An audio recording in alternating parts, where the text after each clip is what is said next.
오늘 우리에게 주시는 하나님의 말씀 같이 찾아보도록 합니다. 구약성경 창세기 12장 10절 말씀부터 20절까지에 있는 말씀 보도록 하겠습니다. 찾으신 줄 알고 제가 봉독해 올립니다. 그 땅에 기근이 들었으므로 아브라함이 애굽에 거류하려고 그리로 내려갔으니 이는 그 땅에 기근이 심하였습니다. 그가 애굽에 가까이 이르렀을 때에 그의 아내 사레에게 말하되 내가 알기에 그대는 아리따운 여인이라. 애굽 사람이 그대를 볼 때에 이르기를 이는 그의 아내라 하여 나는 죽이고 그대는 살리리니 원하건대 그대는 나의 누이라 하라. 그러면 내가 그대로 말미암아 안전하고 내 목숨이 그대로 말미암아 보존되리라 하니라. 아브라함이 애굽에 이르렀을 때에 애굽 사람들이 그 여인이 심히 아리따움을 보았고 바로의 고관들도 그를 보고 바로 앞에서 칭찬하므로 그 여인을 바로의 궁으로 이끌어 들인지라. 이에 바로가 그로 말미암아 아브라함을 후대함으로 아브라함이 양과 소와 노비와 암수 나귀와 낙타를 얻었더라. 여호와께서 아브라함의 아내 사레의 일로 바로와 그 집에 큰 재앙을 내리신지라. 바로가 아브라함을 불러서 이르되 네가 어찌하여 나에게 이렇게 행하였느냐? 네가 어찌하여 그를 네 아내라고 내게 말하지 아니하였느냐? 네가 어찌 그를 누이라 하여 내가 그를 데려다가 아내를 삼게 하였느냐? 네 아내가 여기 있으니 이제 데려가라 하고 바로가 사람들에게 그의 일을 명하매 그들이 그와 함께 그의 아내와 그의 모든 소유를 보내었더라. 아멘. 오늘 말씀의 제목은 흔들리지 않기라고 하는 제목으로 여러분과 같이 은혜를 나누고자 합니다. 우리 인생을 살다 보면 지진과 같은 흔들림이 있을 때가 있습니다. 갑자기 건강에 이상이 생긴다든지 가정에 뜻하지 않은 갈등이 생긴다든지 사업에 갑자기 문제가 생기면서 인생 자체가 흔들릴 때가 있는 것입니다. 이럴 때 사람들은 누구나 불안을 느끼게 되는 것이죠. 그런데 이런 인생의 흔들림은 우리 믿음의 사람들에게도 종종 일어납니다. 인생의 흔들림이 그리스도인들에게 나타날 때 그 양상은 저마다 다릅니다. 어떤 이들에게는 믿음 때문에 인생의 흔들림이 약화되거나 소멸이 됩니다. 그러나 어떤 이들에게는 인생의 흔들림으로 믿음 자체가 흔들릴 때도 있다라고 하는 것입니다. 오늘 본문을 보면 믿음의 조상 아브라함에게 뜻하지 않은 흔들림이 있었습니다.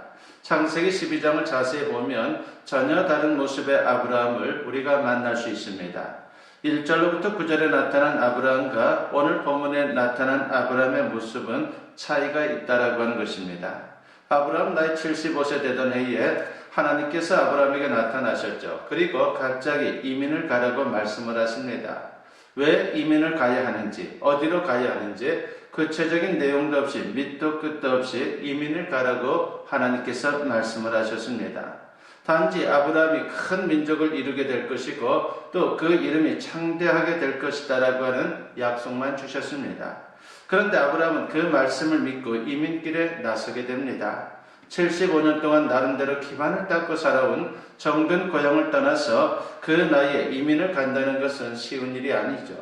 더욱이 아무런 보장도 없이 또 목적도 없이 지역도 모른 채 이민을 떠난다고 하는 것은 무모할 수밖에 없었습니다. 그러나 아브라함은 하나님을 믿고 명령에 순종하여 이민길에 나서게 됩니다. 믿음의 조상 아브라함다운 모습인 것입니다. 그런데 오늘 본문에 나오는 아브라함은 이전과 전혀 다르다라고 하는 것입니다. 가나안 땅에 이민 온 아브라함은 기근 때문에 약속의 땅 가나안을 등지고 애굽으로 내려갑니다. 하나님께 묻지도 않고 하나님의 인도하심도 없이 그저 살아보겠다라고 하는 그러한 마음을 가지고 약속의 땅을 도망치듯 떠난 것입니다. 그리고 애굽에서 바로의 눈에 나지 않으려고 잔꾀를 부리는 그러한 모습을 보입니다. 자기 하나 살겠다고 아내를 누이라고 거짓말을 합니다. 심지어 아내를 바로에게 빼앗기고도 아무런 조치를 취하지 않았습니다. 얼마나 실망스러운 모습인지 모릅니다. 그 대단한 믿음은 어디로 간 것입니까? 애굽으로 내려가는 동안 그의 행보에는 어디에도 하나님에 대한 믿음이 보이질 않았습니다. 아브라함은 대단한 믿음의 소유자였습니다. 그러나 그 믿음이 심하게 흔들리고 있다라고 하는 것입니다. 이것은 아브라함만의 이야기가 아닙니다. 우리에게도 얼마든지 일어날 수 있는 이야기입니다. 그러므로 아브라함의 이야기를 통해서 우리가 교훈을 받아야 합니다. 그래서 인생이 흔들릴 때 믿음마저 흔들리는 일이 없도록 해야 하는 것이죠. 오히려 인생이 흔들릴 때 믿음으로 그 흔들림을 막아야 합니다. 그러면 우리의 믿음은 왜 흔들리는 것입니까? 첫째로 잘못된 기대로 믿음이 흔들린다라고 하는 것입니다. 오늘 본문 10절 말씀에 보면 그 땅에 기근이 들었으므로라고 이렇게 시작을 합니다. 여기서 그 땅은 가나안 땅을 말하는 것이죠. 하나님께서 인도하셔서 정착하게 된 땅입니다. 정든 고향을 떠나 큰 기대를 안고 찾아온 땅입니다. 그런데 그 땅에서 아브라함이 처음 겪게 된 일이 바로 기근입니다. 그 기근으로 아브라함은 심하게 흔들렸습니다. 고향을 떠나 정착한 땅에서 기근을 만났으니 살아갈 길이 참으로 막막했다라고 하는 그런 생각을 했던 것 같습니다. 이민을 처지 않은 사람도 없고 도움을 청할 사람도 없었습니다. 그러다 보니 자칫 온 식구가 굶어 죽을 판입니다. 얼마나 불안했겠습니까? 사실 아브라함은 가나안 땅으로 올 때에 큰 기대를 가졌을 것입니다. 창세기 12장 2절에 보면요, 하나님께서 내게 복을 주어라고 그렇게 말씀을 하시죠.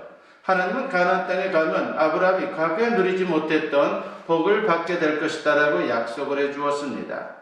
아브라함은 이 약속을 붙잡고 가나안 땅에 온 것입니다. 도대체 하나님께서 어떤 복을 주실까라고 하는 그런 기대로 참으로 하루하루가 설레었을 것이다라고 생각해 봅니다. 그런데 복은커녕 오히려 화가 임했습니다. 기근 때문에 자기와 모든 가족들이 굶어 죽게 된 것입니다. 기대가 졸지에 실망으로 변했습니다.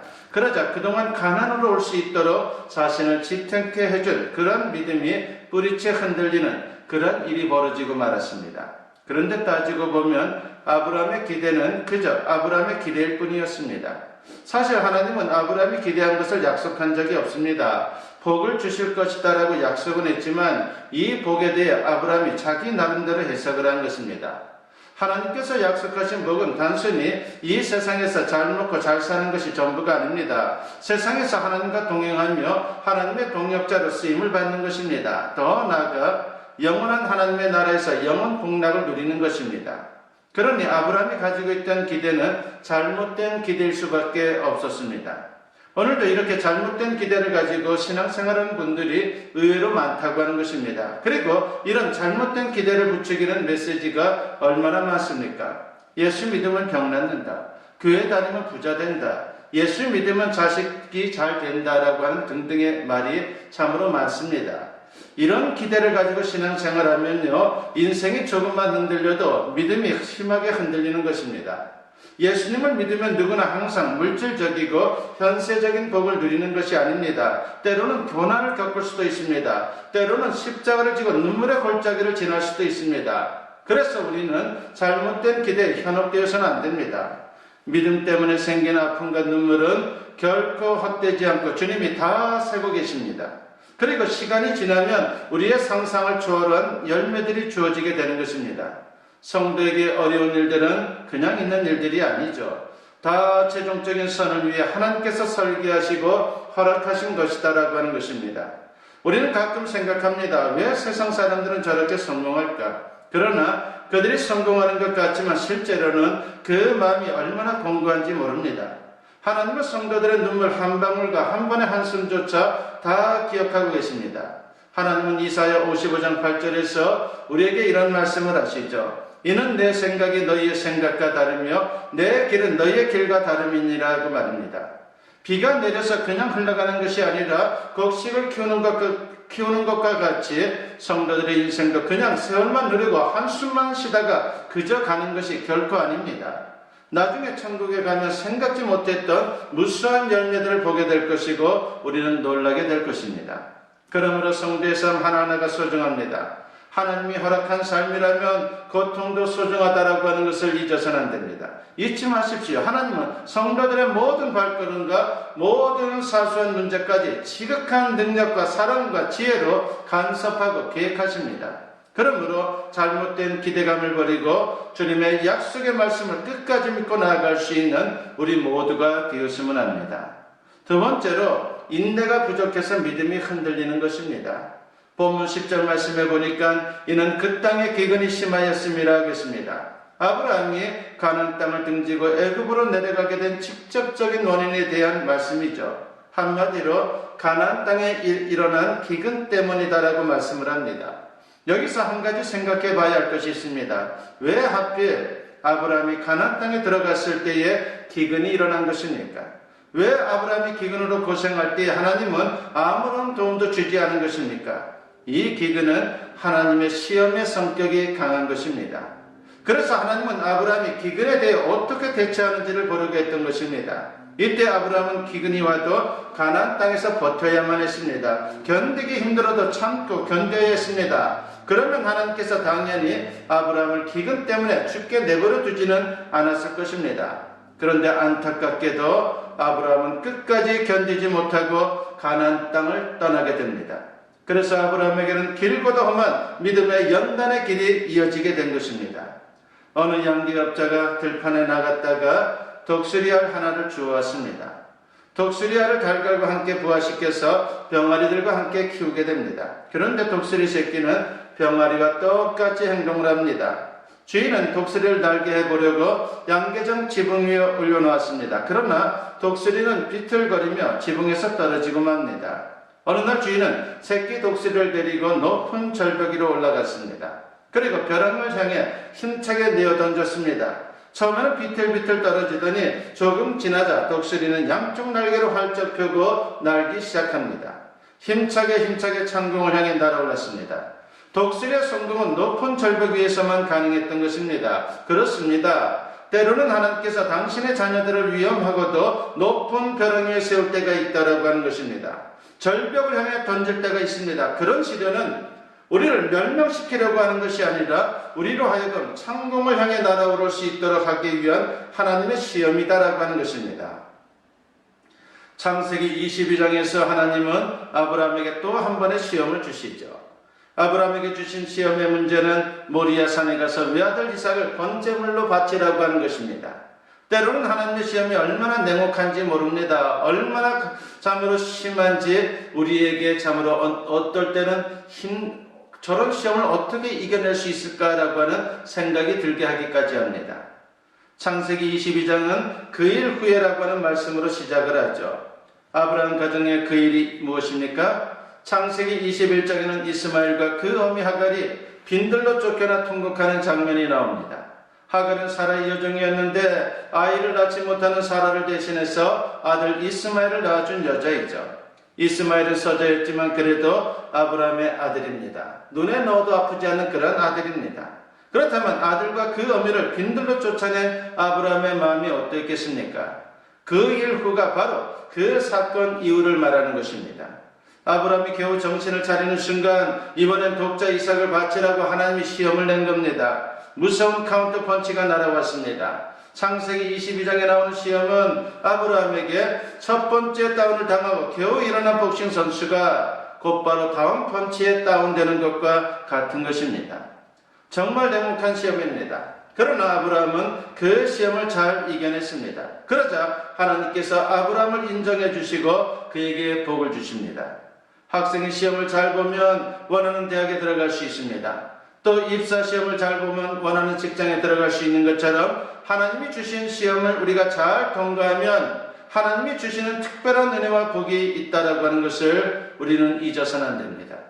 야고보서 1장 12절에 보면은 시험을 참는 자는 복이 있나니 이는 시련을 견디어낸 자가 주께서 자기를 사랑하는 자들에게 약속하신 생명의 면류관을 얻을 것이기 때문이라고 했습니다.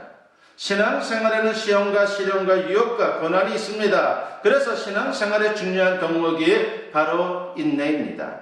인생을 살다 보면 다 내던지고 싶을 때가 있습니다. 모든 것을 끝내고 싶을 때가 있습니다. 그러나 거기서 포기하면 안 됩니다. 물러서면 안 됩니다.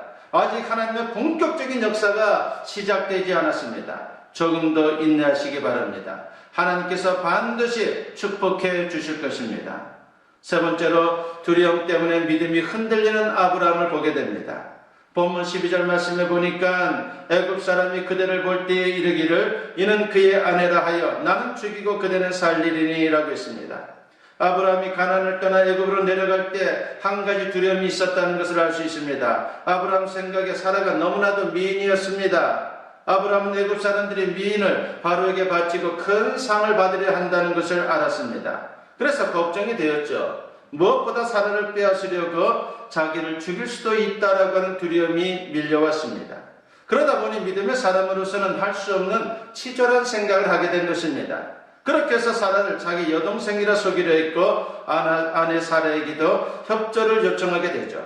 하나님이 보실 때 어떻겠습니까? 아내 사라는 또 어떻게 생각했겠습니까? 어쨌든 두려움 때문에 믿음이 흔들렸다라고 하는 것입니다. 두려움은 한마디로 무서워하는 감정입니다. 성경에 처음으로 두려움이라고 하는 말이 나오는 것이 창세기 3장 10절 말씀이죠. 이르되 내가 동산에서 하나님의 소리를 듣고 내가 벗었으므로 두려워하여 숨었나이다 라고 했습니다. 아담과 하와가 하나님 말씀에 불순종하여 선악과를 따먹고 하나님을 피해 동산나무 사이에 숨었습니다. 이때 하나님께서 부르시는 소리를 듣고 그들은 두려워했다라고 하는 것입니다. 인간이 하나님과 분리되면서 두려움을 느끼게 되었다는 것을 우리가 알 수 있습니다. 원래 타락하기 전에 아담과 하와는 에덴 동산에서 하나님과 함께 살았습니다. 이때 그들은 두려움을 느껴본 적이 없었습니다. 그러나 하나님을 피해 숨게 되면서 두려움을 느끼기 시작했습니다. 그렇습니다. 두려움의 원인은 외부에 있는 것이 아니라 우리 내부에 있다라고 하는 것입니다. 하나님께서 나와 함께 하심을 확신하면 두려움이 찾아와도 쉽게 이길 수 있습니다. 그러나 하나님과 동떨어진 채 나 혼자라 생각이 되면요, 두려움이 찾아올 때에 그 두려움에 사로잡히게 되는 것입니다. 그래서 두려움이란 하나님을 떠난 사람에게 찾아오는 무서운 감정, 무서워하는 감정이다라고 말할 수가 있습니다. 결국 하나님을 떠난 사람들은 두려워해야 할 이유가 없는 것에서조차 두려움을 느끼게 되는 것입니다. 그런데 두려움은 감정적으로 무섭다고 느끼는 것으로 끝나는 것이 아닙니다. 일단 두려움에 사로잡히게 되면 우리 삶이 항폐화되기 시작합니다. 그리고 가장 큰 문제는 평안을 잃어버린다라고 하는 것입니다. 하나님께서 여러분과 함께 하십니다. 여러분은 그냥 망하게 내버려 두지 않습니다. 그러므로 어떤 상황에서도 두려움을 떨쳐버릴 수 있기를 바랍니다. 코로나19가 아무리 강력하다 할지라도 우리 하나님은 그보다 더 강력하십니다.